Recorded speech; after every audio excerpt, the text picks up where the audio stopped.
Hello and welcome back, all my Dragon Ball theorists. When we look at Ultra Instinct, it is Goku's most powerful form, and many consider it to almost be a hack and too powerful, which is the reason they stripped him of the ability so that way the series can go on.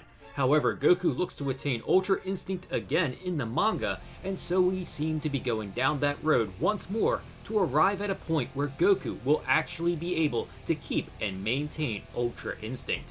So is Ultra Instinct the end-all be-all of power in the Dragon Ball Multiverse? Are there villains or powers that would still rival Goku even if he has this mastered Ultra Instinct form? Of course there are. We even saw it in the Tournament of Power when Jiren was cornered by Kakarot and it forced him to remember his past trauma, unlocking his hidden power. Jiren, who relied on absolute strength and power, then unleashed a force of energy to rival Goku's mastered Ultra Instinct. While some will debate that Jiren had to have some form of Ultra Instinct in order to fight Goku, that this suddenly awakened due to the similar aura around Jiren, that doesn't have to be the case. The most likely explanation is that Jiren just raised his power to unknown heights, and this animation choice was to show that he indeed does have the raw strength now to rival Goku with Ultra Instinct. We even saw Jiren with this strength overpower Goku initially in their fight, showcasing what his quest for absolute power is actually capable of. So how can that be? How can someone without Ultra Instinct rival that power?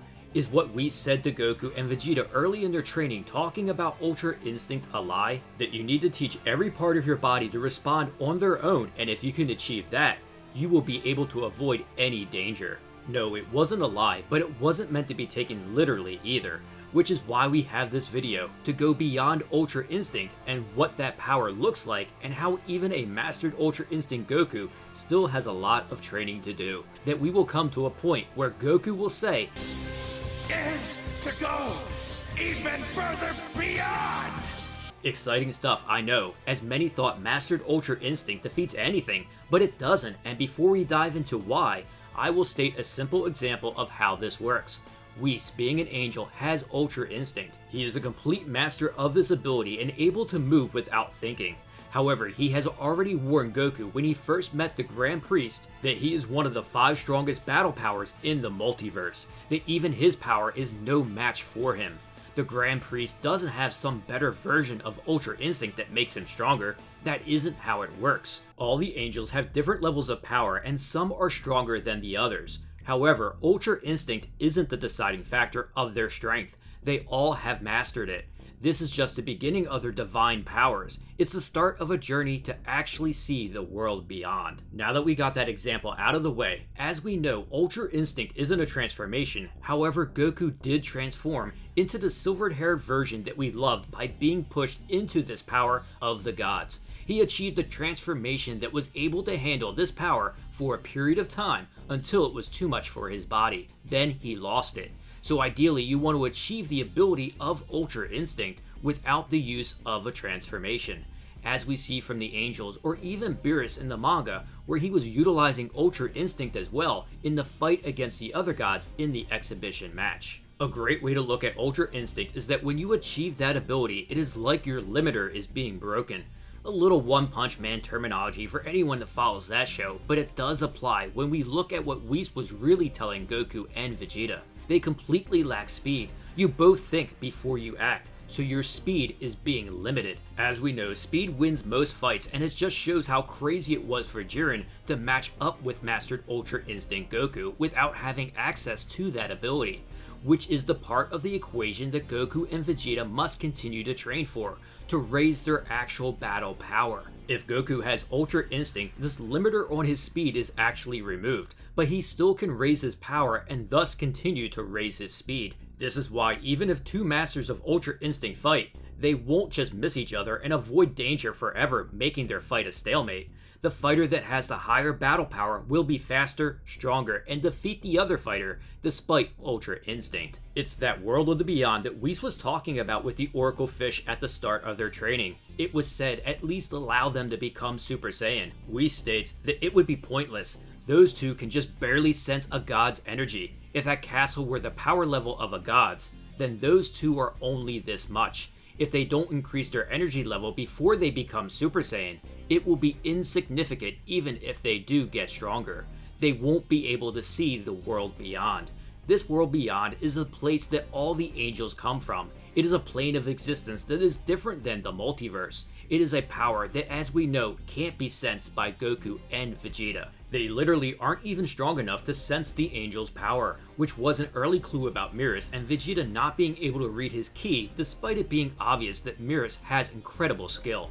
There is still tremendous power for both Goku and Vegeta to attain. Which brings me to Goku losing Ultra Instinct and the fact that his body just wasn't ready for it. Goku achieved the most powerful form we ever seen, but as we said, it will be insignificant even if they do get stronger. They won't be able to see the world beyond. As we found out, the power of the gods would take a tremendous toll on Goku's body. This is because Goku just needed more power and to increase his energy to even higher heights without a transformation. Then he wouldn't have needed a limit-breaking form to wield the power of Ultra Instinct, a form that couldn't be maintained because he was forced into that state from the threat of everything being erased. Fighters like Broly and Jiren have more raw power than Goku and Vegeta. Thankfully, they don't have access to something like Ultra Instinct, so it will be up to Goku and Vegeta to continue to train and raise their battle power to have it reach these higher heights of the gods, to then achieve Ultra Instinct and break their limiter, and with these two things, they can finally see the world beyond. They would finally just begin to sense the power of an angel and the near limitless divine energy that they wield. On that note, when talking of the angels and their powers, in the manga it was stated by Vados, who is Whis' older sister, that she actually is stronger. Whis disagreed with that statement though, and said that it has been well over 1,000 years since you trained me. Vados laughs and says, "Shall we find out?" Which I would love to see these two actually get into a scuffle and test the true depths of their powers. It's fun to think about, but also isn't the point.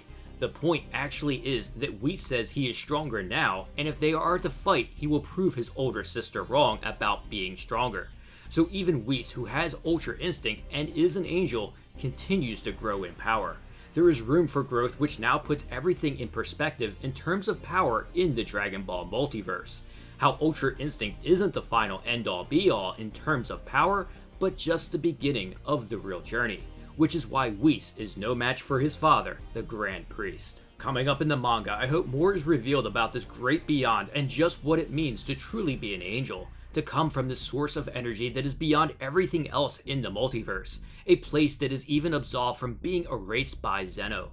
I have pointed out on numerous occasions that Zeno can't actually erase the angels, and it just might be that Zeno only has power over all matter that exists in the multiverse, that this great beyond the angels come from is a plane of existence beyond that, and thus the actual limit of Zeno's power. We have never seen an angel erased, and maybe the key is this divine energy that they are born from, which is why earlier I said near limitless divine energy, and why also the surface in terms of power can also just be getting scratched in Dragon Ball Super. We now have Mirrors teaching Goku Ultra Instinct, and all evidence is leaning towards him actually being an angel as well. So perhaps more clues of the depths of the angel's powers will be shown to Goku when Mirrors gets serious. That is, if he is an angel, of course. However, on the other side, we have Moro, who can continue to absorb energy through his magic, also raising his battle power.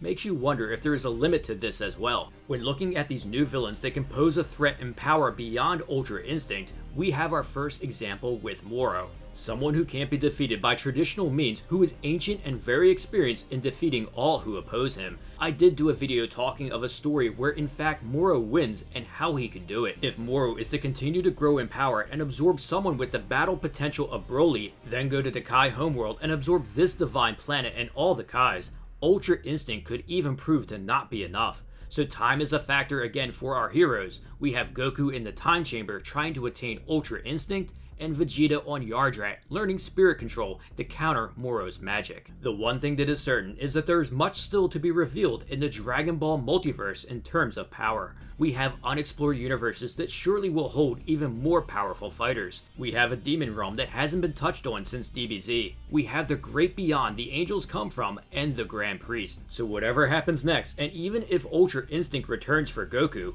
Just realized that this isn't the end, but only the beginning of the upcoming journey. I hope everyone has been having a great week. I just wanted to talk about Ultra Instinct and what lies beyond it in a video, as I feel it was time to re-explain some things with it potentially coming back in the manga. I think some feel that it was too powerful, and I just wanted to take the time to explain why there is so much more for our heroes to look forward to, new challenges to be met, and what beyond Ultra Instinct looks like. As always, I'd love to hear your thoughts and theories in the comments below. If you enjoyed this video, don't forget to share it and smash that like button. And if you enjoy videos like this one, please check out my in-depth information and stories playlist. Have an amazing rest of the week, and please subscribe and turn on that notification bell to keep those theories coming.